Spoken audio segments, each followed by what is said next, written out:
بسم الله الرحمن الرحيم. عن علي رضي الله تعالى عنه قال قال رسول الله صلى الله تعالى عليه وسلم في الحديث وخير نسائها خدیجہ رواہ البخاری۔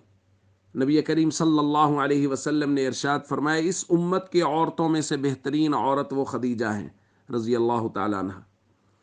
دوستو، 10 رمضان المبارک سیدہ خدیجۃ الکبریٰ رضی اللہ تعالیٰ عنہ کا یوم وفات ہے، اور سیدہ رضی اللہ تعالیٰ عنہ کو بے شمار فضائل حاصل ہیں۔ ایک روایت میں جبریل علیہ السلام حضور علیہ الصلاۃ والسلام کے پاس آئے اور انہوں نے کہا، ہذہ خدیجۃ اتتک باناء فیہ طعام، یہ خدیجہ آپ کے پاس غار حرا میں چل کر آ رہی ہیں، ان کے پاس برتن ہے جس میں کھانا ہے، فاقرئھا من ربھا السلام، ان کو اللہ کی جانب سے سلام کہیے۔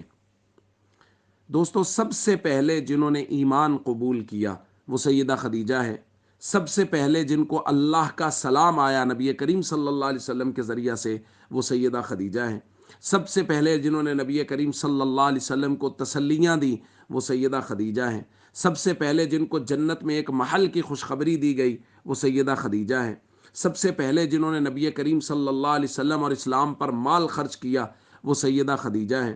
سب سے پہلے جن کے ساتھ نبی کریم صلی اللہ علیہ وسلم نے نکاح کیا وہ سیدہ خدیجہ ہیں۔ آپ کو بے شمار فضائل حاصل ہیں، اور آپ نے نبی کریم صلی اللہ علیہ وسلم کی بہت غمخواری کی ہے، یہاں تک کہ آپ جب دنیا سے تشریف لے گئیں تو اس سال کو عام الحزن قرار دیا گیا، دیگر کچھ واقعات اور خاص طور پہ حضرت خدیجہ کے وفات کے واقعہ کی وجہ سے۔ آپ کی موجودگی میں حضور علیہ الصلاۃ والسلام نے کسی اور خاتون سے شادی نہیں کی سوائے حضرت ابراہیم کے۔ حضور علیہ الصلاۃ والسلام کی تمام اولاد سیدہ خدیجۃ الکبریٰ رضی اللہ تعالیٰ عنہ کے بطن اطہر سے۔ تو دوستو، ہمیں اپنے بچوں کو اور خاص طور پہ اپنی بچیوں کو ازواج مطہرات اور خاص طور پہ سیدہ خدیجہ رضی اللہ تعالیٰ عنہ کے بارے میں خاص طور پہ آج کے دن اور ہمیشہ یہ بتانا چاہیے کہ ہماری آئیڈیل وہ شخصیات ہیں، حضور کی بنات، حضور کی ازواج مطہرات، ہمارے لیے نمونہ وہ ہیں، ہمارے لیے مشعل راہ وہ ہیں، نہ کہ آج کل کی وہ خواتین جو ٹی وی شوز پہ آتی ہیں، وہ نہیں ہیں۔ ایک مسلمان کے لیے آئیڈیل اور نمونہ وہ ازواج مطہرات ہیں۔ سیدہ خدیجہ رضی اللہ تعالیٰ عنہ، آپ کی پاک دامنی، آپ کا اسلام پر، دین پر، حضور پر مال خرچ کرنا، یہ ساری چیزیں ہماری بچیوں کے لیے آئیڈیل ہیں۔